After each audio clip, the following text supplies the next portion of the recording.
Hello, this is another one of those weird ones because I'm speaking to you after I've gone. At least if you're listening to this or watching it, then that's what's happened.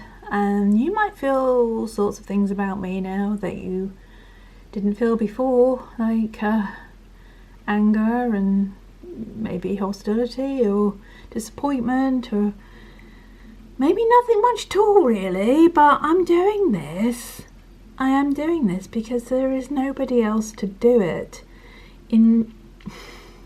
I was the person that did Gary's eulogy. That was his order of service. I've only put that there to show you.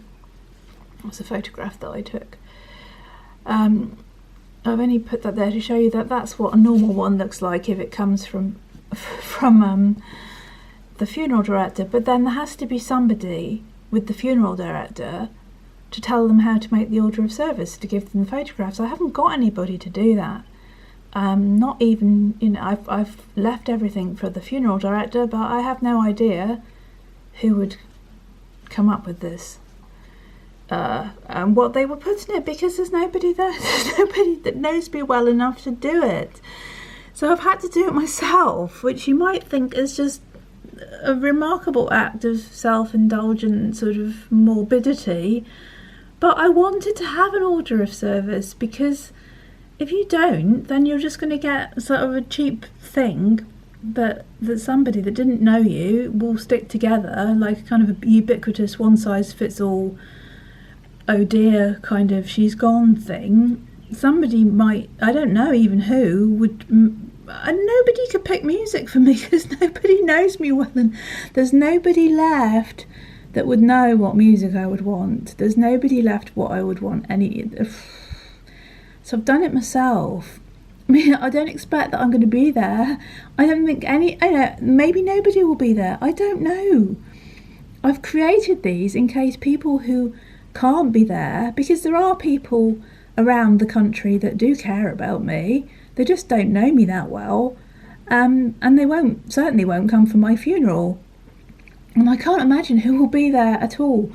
So I created this so that perhaps the funeral director, if I provide them with enough contact details, can send these on to people across the country. I can think of at least 2 people who might want one. Oh, this is pathetic, isn't it? It is so pathetic that it's come to this. Yeah, so I've left the gap, because there's my birthday. Now you know. Does it matter? No. I left the gaps. They can fill it in with a biro. This is how bloody Heath Robinson and crap it all is, because I just, so, maybe not have an order of service then, maybe, but then somebody still has to say something or choose music, and if there's no one that wants to say anything or choose any music, it's going to be a pretty poor thing, seeing as I've paid for this funeral director ahead of time. So I've done it myself. It might seem like the ultimate act of a control freak, but, this would have all been probably down to Gary to sort out, but as he's not here, then there's nobody else to do it. So I'm going to show you what it says, so that if you do feel in any way warm and friendly towards me after my departure, you may be able to find out when the funeral is, or maybe you could just spend some time with this and play me some songs. I have suggested some, but these are the ones that I've chosen specifically to be played, and I've assumed that there'll be nobody there that will speak. I've assumed there might be nobody there at all. Well, I just don't know.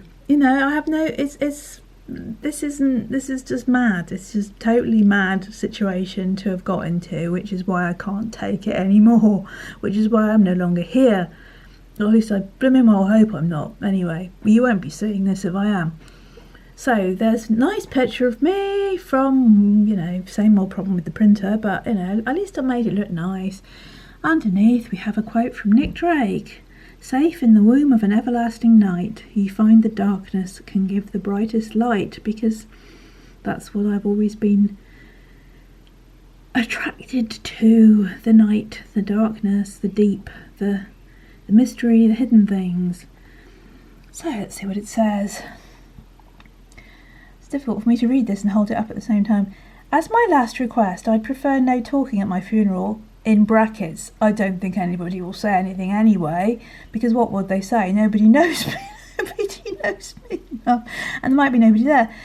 Anyway, so I prefer no talking at my funeral, just music, which is a safe bet because they can play that to an empty chapel if they want to. Please let it speak for me. Music was my passion, along with wild nature, art and words. I especially enjoyed songs that told stories, and I loved meaningful lyrics combined with melancholy melodies. My natural inclination was towards mysteries and hidden places, to the deep. It was hard to pick a few songs to mark my passing to who knows where, hopefully to where my loved ones are, I really hope so. Although these aren't necessarily my ultimate favourites, they each express something of how I'm feeling, which is, to quote Nick Drake, darker than the deepest sea. And lonelier than it too. I just added that bit in. I hope these pieces convey something to you and help you understand. And I hope you'll thank me for sparing you Joy Division, my favourite band still, or Nico. Imagine you could be listening to Janitor of Lunacy now. I did like to put a bit of humour in there, but, you know, if anyone is there, I doubt they'll get that, because maybe somebody listening to this will get it. It is meant to be a joke. Yeah, anyway, here are my choices. The first short introductory piece is an instrumental. It was I've done that wrong, haven't I? Never mind, it's too late now. This first short introductory piece is an instrumental, was played each autumn, travelling round the West Country with Gary Hale, my love of 19 years, who died on the 6th of March 2022. And that was the Oxford Suite Purple Electric Violin Concerto by Ed Elaine Johnson. I would only expect them to play a very short piece of that because it is a very long piece. This next piece expresses all the sadness I have felt in this life and all the profound yearning. And it's Packabelly by Huma Huma. I hope I said that correctly. I'm not going to read all of the lyrics unless you want me to. This next song needs no explanation. The pain is real to me, and it's Hurt by Johnny Cash. It's a bit of a cliche one, this, I think, really. I was going to pick something different, but it does actually, the amount of times that I have heard this and over the last four or 5 years and just really felt it. Yeah, especially where it says, what have I become? Yeah, what have I become that I'm actually creating my own blooming order of service? It's pathetic. I hope you remember me as somebody that could laugh at myself, even though, you know, don't remember me as somebody that was, you know, tragic, and, you know, I've ended up in a very pathetic situation that I can't cope with anymore, but I'm not, you know, I have humour, even now. Anyway, so that's going to be the first song with nobody speaking after it. I chose this next shimmering sea song because of its beauty and because I hope someone is waiting to hold me. And yes, I really did do all my best to smile, as I hope you know. And it's Song to the Siren by Tim Buckley. And the sea is very, very important to me, the whole deep thing. So, yes. There's the last lines of that, so I don't want to get upset now, but I might be the only person that does, so I get upset for myself or something. I get upset for the whole situation. Hear me sing, swim to me, let me enfold you. Here I am, waiting to hold you. Ugh. Anyway, the next song, straight on to the next song, this next piece is an exquisite, enigmatic song about loss. And I've been lost in loss for a long time, as I think a lot of you know. Once again, there's a sea reference which is so important to me, and it's Clothes of Sand by Nick Drake, which is a strange one, because the words are, I usually like the words telling a story, but these are very, it is an enigmatic song, but it's just, clothes of sand have covered your face, given you meaning but taken my place, so make your way down to the sea. Something has taken you so far from me. That's the last lines of that one. Anyway, the next song is, I'm hoping I have given instructions. My mum bought me a white ceramic, quite expensive hair while she was still alive, and I'd always hoped to put it in my new home, which never happened because I never got a new home, because everything... I would have got one had Gary have lived. In another few weeks I would have been in a new home, but that never happened. So the white hair is now going to be by my willow coffin, because I'm not having a green burial as such, but I am being interred in a willow coffin. So I want to have the white hair in the chapel by the willow coffin, so that if there's anybody there they can see it. Okay, so the ethereal white hair has been a great inspiration to my art, as I'm sure you will have realised if you've looked at my paintings. Appearing in every painting in almost every painting I created, there are hairs at Landican Cemetery, and I hope they'll visit me, so now you know where I'll be. It's not ideal. It has become rather a tacky fairground of a cemetery of late. I remember it as a child when it was very quiet, it had very old bits, and now it looks like a theme park. I have already got a grave there, so I suppose it doesn't matter, but there are hairs there, and there are still wild bits around the edges, so yeah, now you know where I am, so it doesn't really matter now, does it? So the song is The White Hair by Seth Lakeman, but it had to be the acoustic version because the other version just doesn't do it. So if you're going to play it, play the acoustic version. I'm sure you can find it. It was just lovely. Okay, the next one is, I chose this next song because I saw a phantom black dog at Landican Cemetery in January 2019, which I've told the story about this in a video. It was early afternoon. I was in my car facing the grassy circle in front of the chapels. Oh, come on. Yeah. I was ready to drive away when suddenly a huge black dog sprang from nowhere and leapt about across the grass. As there was a funeral taking place with mourners inside, I wondered why the dog was allowed to cavort unchecked, but nobody noticed it except me. The massive dog then bounded off, going behind a parked car. I waited for it to reappear, but it had vanished. Then I realised my car engine had cut out and that I'd seen something uncanny. After researching later, I realised I'd seen a graveyard grim, Black Shuck the black dog, and I felt it marked me that day. I think it did, just as Nick Drake felt it had marked him. I had no idea how much more loss there was to come when I saw that black dog, but I think it did have a great relevance to me, that dog, whatever it was. The spectral thing that it actually was. Yes, and that says a lot to me as well, because I was actually still able to drive a short distance in 2019, and I haven't been able to since then at all because of pain. So I have not been independent for quite a while now.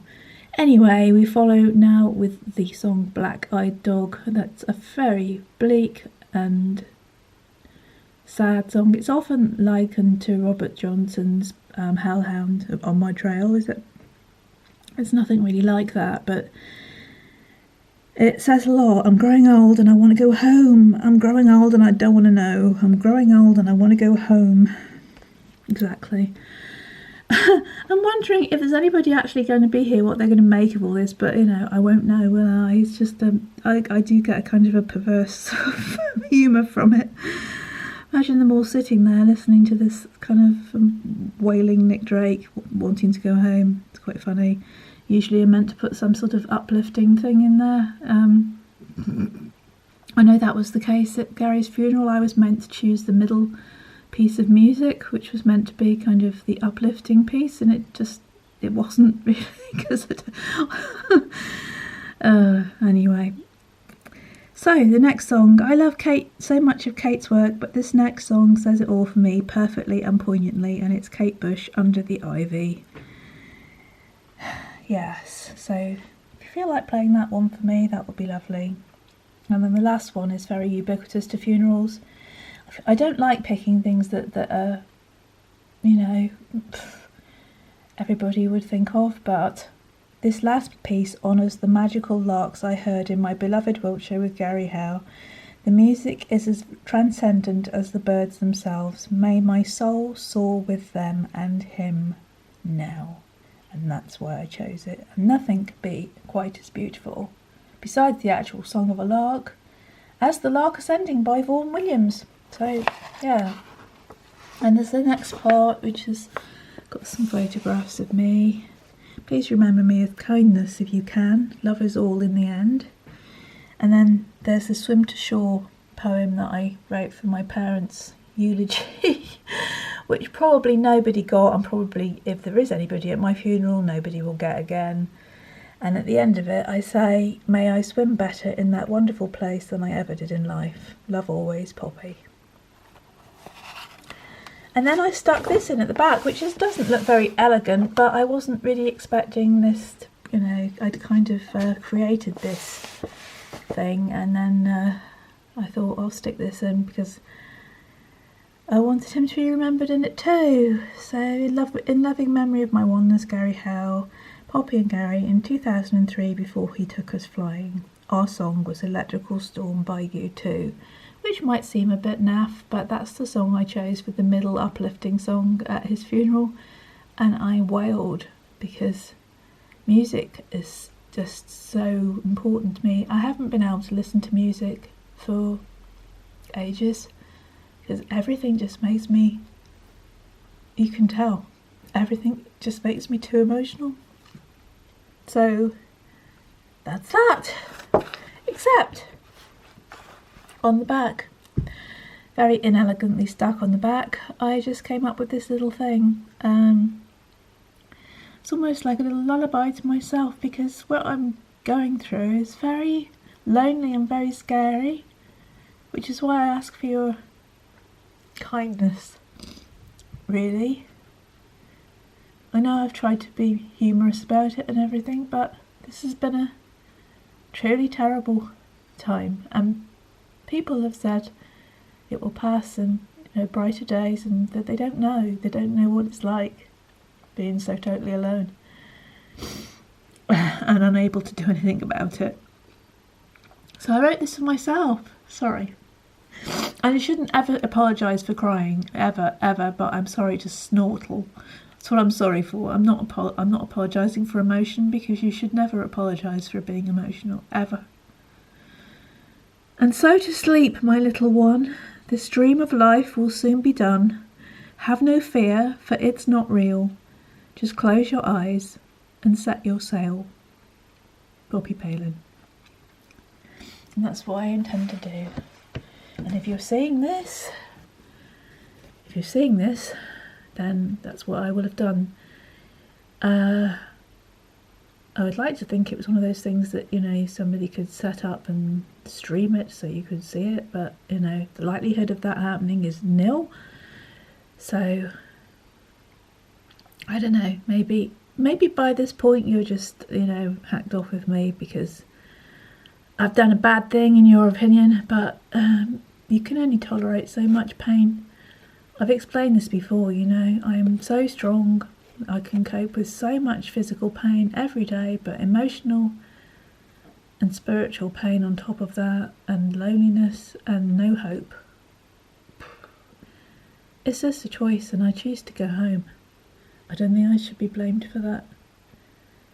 Okay, I'm sorry. I'm sorry to have let you down if I have. And I do love you. Take care of yourselves, and please keep spreading the work, please, because that's what matters, and the ethos, all of it. For all our relations, stay free and be kind, please. Bye.